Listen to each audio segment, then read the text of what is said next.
ثم ارکع حتی تطمئن راکعا، پھر اس کے بعد رکوع کر اور اطمینان سے رکوع کر.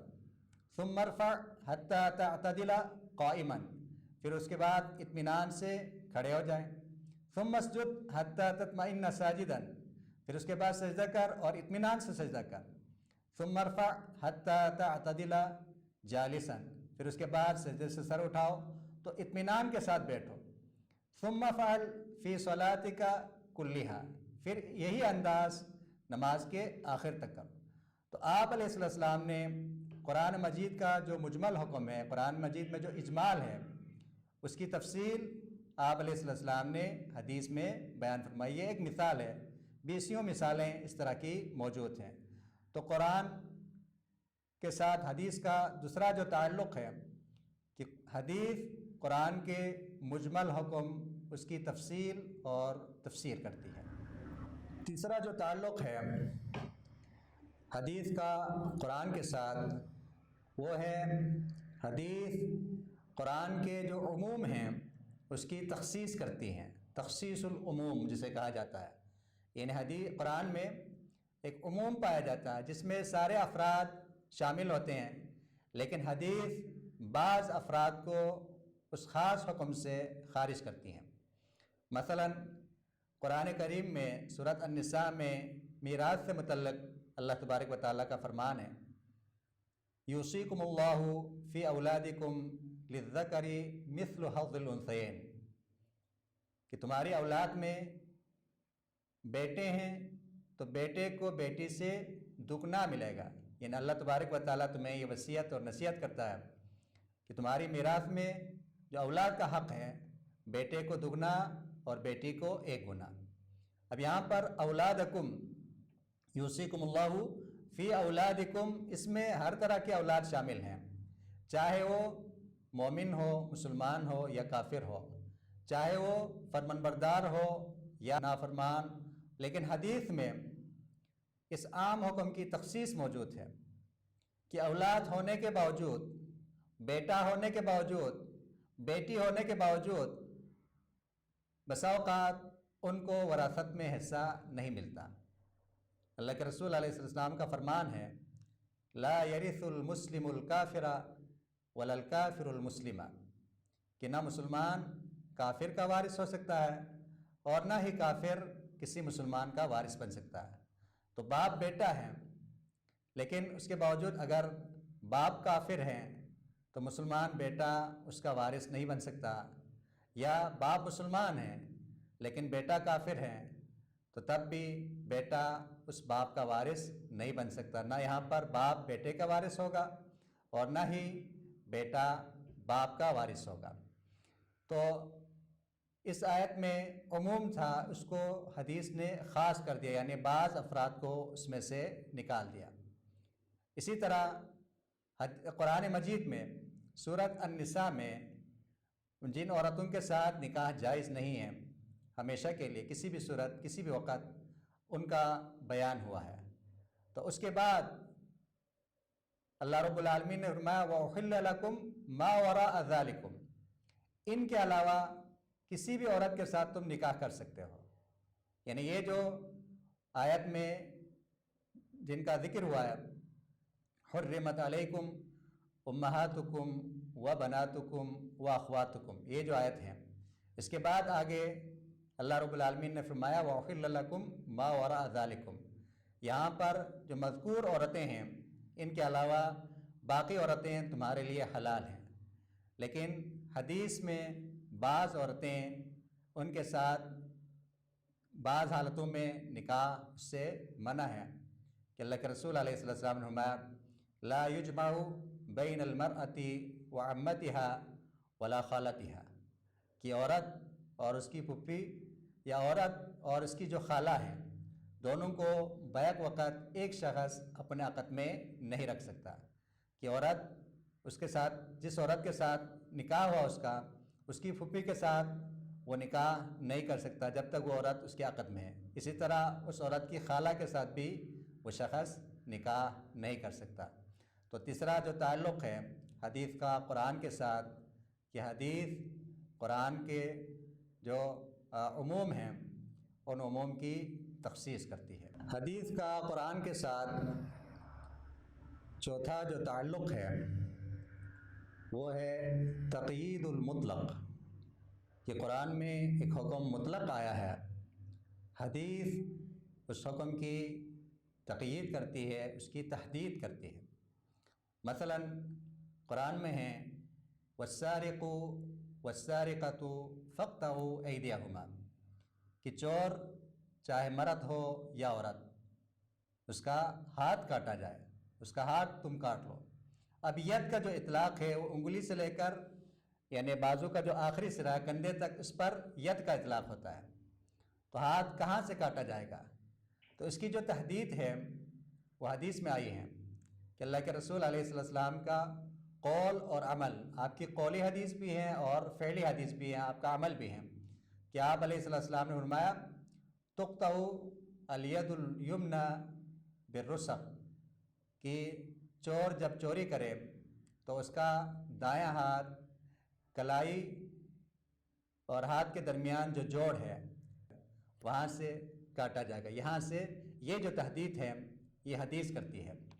تو چوتھا جو تعلق ہے قرآن حدیث کا قرآن کے ساتھ، وہ قرآن کا جو مطلق حکم ہے، حدیث اس حکم کی تقیید اور تحدید کرتی ہے۔ حدیث کا قرآن کے ساتھ پانچواں جو تعلق ہے وہ ہے توضیح المشکل، یعنی قرآن مجید کے جو مشکل الفاظ ہیں یا جملے ہیں، مفہوم، احکام،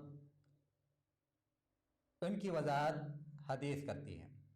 مثلا قرآن میں ہے وَكُلُوا وَاشْرَبُوا حَتَّى يَتَبَيَّنَ لَكُمُ الْخَيْطُ الْأَبْيَضُ مِنَ الْخَيْطِ الْأَسْوَدِ مِنَ الْفَجْرِ، کہ رمضان المبارک میں رمضان کی رات میں اس وقت تک کھاؤ پیو جب تک سفید داغا کالے داغے سے نمایاں نہ ہو۔ اب سفید داغا سے کیا مراد ہے اور کالے داغے سے کیا مراد ہیں، اس کی وضاحت حدیث کرتی ہے کہ آپ علیہ السلام نے فرمایا کہ سفید داغے سے مراد فجر کی سفیدی ہے اور کالے داغے سے مراد رات کا اندھیرا ہے، رات کی تاریکی ہے۔ تو قرآن میں جو مشکل ہیں اس مشکل کا حل، اس کی وضاحت حدیث نے کی۔ اسی طرح قرآن میں ہے کہ وَأَعِدُّوا لَهُم مَا اسْتَطَعْتُم مِّن قُوَّةٍ، کہ دشمنوں کے خلاف، کافروں کے خلاف جتنا تم سے ہو سکے ان کے خلاف اپنی تیاری رکھو۔ تو آپ علیہ السلام نے فرمایا الا ان القوة الرمی، تو یہاں پر من قوہ اس سے مراد ہے رمی، تیر اندازی، نشانہ بازی ہے۔ تو قرآن کی اس مشکل لفظ کی تفسیر اور توضیح حدیث نے کر دی کہ یہاں پر قوت سے مراد رمی ہے۔ اسی طرح صحابہ کرام رضوان اللہ تعالیٰ علیہ مجمعین جب قرآن کی یہ آیت نازل ہوئی الذین آمنوا ولم یلبسوا ایمانہم بظلم اولئک لہم الامن، کہ وہ لوگ جو ایمان لائے اور اپنے ایمان کے ساتھ انہوں نے ظلم کو نہیں ملایا، ایمان کو ظلم کے ساتھ خلط ملط نہیں کیا، ایسے لوگوں کے لیے امن ہے، ایسے لوگوں کے لیے نجات ہے۔ تو صحابہ فرماتے ہیں ہم پریشان ہو گئے، ہم نے کہا اللہ کے رسول کسی اور پر نہیں تو اپنے آپ پر ظلم کرنے سے کون محفوظ رہ سکتا ہے؟ ہم میں سے کوئی بھی ایسا نہیں جس نے کسی اور پر نہیں تو اپنے اوپر ظلم نہ کیا ہو۔ تو اللہ کے رسول علیہ السلام فرمایا لیس الذی تعنون، میرے صحابہ جو مراد اور مطلب آپ لے رہے ہیں اس آیت سے وہ مراد اور اس کا وہ مفہوم نہیں۔ الم تسمعوا قول العبد الصالح ان الشرک لظلم عظیم، کیا لقمان علیہ السلام کا قول آپ کو یاد نہیں ہے، آپ نے نہیں سنا کہ ظلم سے مراد شرک ہے، یعنی ایمان لانے کے بعد انہوں نے اللہ کے ساتھ شرک نہیں کیا، ان لوگوں کے لیے امن ہے، ان لوگوں کے لیے نجات ہے۔ تو حدیث کا قرآن کے ساتھ پانچواں جو تعلق ہے، قرآن کے جو مشکل مقامات ہیں ان کی توضیح اور وضاحت حدیث کرتی ہے۔ چھٹا جو تعلق ہے کہ حدیث بعض دفعہ ایسا حکم بیان کرتی ہیں جس کے بارے میں قرآن خاموش ہوتا ہے، یعنی قرآن میں وہ حکم بیان نہیں ہوتا، اس کے بارے میں قرآن خاموش ہوتا ہے۔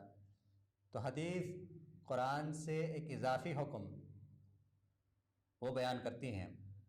اس کی بھی بہت ساری مثالیں موجود ہیں۔ ایک دفعہ اللہ کے رسول علیہ السلام نے اپنے دائیں ہاتھ میں سونے کو پکڑا اور بائیں ہاتھ میں ریشم، اور فرمایا ان ھذین حرام علی ذکور امتی حل لاناثہم۔ فرمایا یہ دونوں چیزیں یعنی سونا اور ریشم میرے امت کے مردوں پر حرام ہیں، عورتوں کے لیے جائز ہیں، عورتوں کے لیے حلال ہیں۔ اب ان دونوں چیزوں کے بارے میں قرآن خاموش ہے، تو یہاں پر حدیث نے ایک اضافی حکم بیان کیا۔ اسی طرح خیبر والے دن آپ علیہ السلام نے گھریلو گدھے کے گوشت سے منع فرمایا، اس کا حکم بھی حدیث میں نہیں ہے۔ اسی طرح آپ علیہ السلام نے حلال اور حرام جانوروں میں اور پرندوں میں فرق کے لیے ایک اصول بیان فرمایا، کل ذی ناب من السباع فاکلہ حرام وکل ذی مخلب من الطیر۔ ہر کچلی والا، داڑھ والا، چیڑ پھاڑ کرنے والا درندہ اس کا کھانا جائز نہیں، اس کا گوشت حلال نہیں۔ اسی طرح پرندوں میں سے ایسا پرندہ جو اپنا پنجہ استعمال کرتا ہو اس کا کھانا بھی جائز نہیں۔ اسی طرح قرآن میں جو دودھ کے حوالے سے ہیں، رضاعت کے حوالے سے ہیں، اس میں صرف 2 رشتوں کا ذکر ہوا ہے، وَأُمَّهَاتُكُمُ اللَّاتِي أَرْضَعْنَكُمْ وَأَخَوَاتُكُمْ مِنَ الرَّضَاعَةِ۔ تمہاری وہ مائیں جنہوں نے تمہیں دودھ پلایا ان کے ساتھ بھی نکاح حرام ہے، اور اسی طرح تمہاری رضاعی بہنیں بھی تمہارے اوپر حرام ہیں۔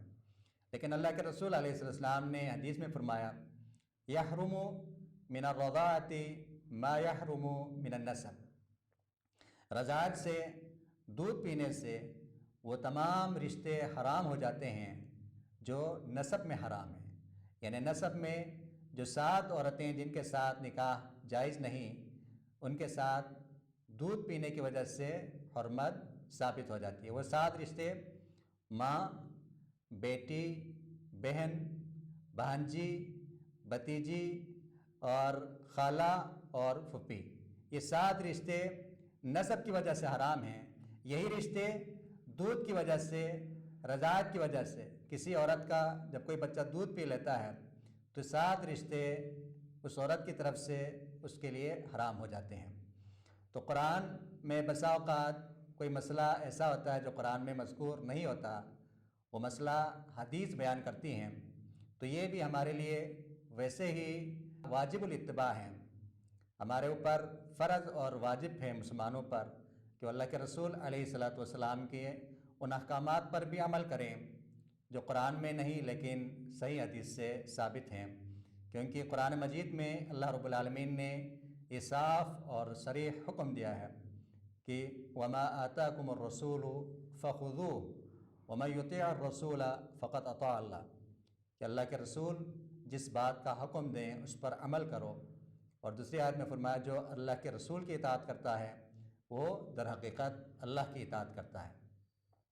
اور ایسے لوگوں سے جو قرآن حدیث کے ان احکامات کے خلاف بولتے ہیں، ان کو واجب الاتباع نہیں سمجھتے، اللہ کے رسول علیہ السلام نے اپنی امت کو پہلے ہی ایسے لوگوں سے ڈرایا ہے۔ سنن ابی داؤد، ترمذی، نسائی وغیرہ میں یہ روایات موجود ہیں کہ آپ علیہ السلام نے فرمایا الا یوشک الرجل شبعان متکئ علی ارکتہ یحدث بحدیث من حدیث۔ ایک ایسا وقت آئے گا کہ ایک شخص کہ وہ خوب اس نے کھایا پیا ہوگا اور تکیے کے ساتھ ٹیک لگایا ہوا ہوگا، خوب کھا پی کر تکیے کے ساتھ ٹیک لگایا ہوا ہوگا، اس کے سامنے میری حدیث بیان کی جائے گی تو وہ کہے گا بیننا وبینکم کتاب اللہ فما وجدنا فیہ من حلال استحللناہ وما وجدنا فیہ من حرام حرمناہ۔ وہ کہے گا ہمارے لیے قرآن ہی کافی ہے، قرآن جن چیزوں کو حلال قرار دیتا ہے ہم ان کو حلال جانیں گے، اور جن چیزوں کو قرآن حرام قرار دیتا ہے ہم ان چیزوں کو حرام سمجھیں گے اور حرام جانیں گے۔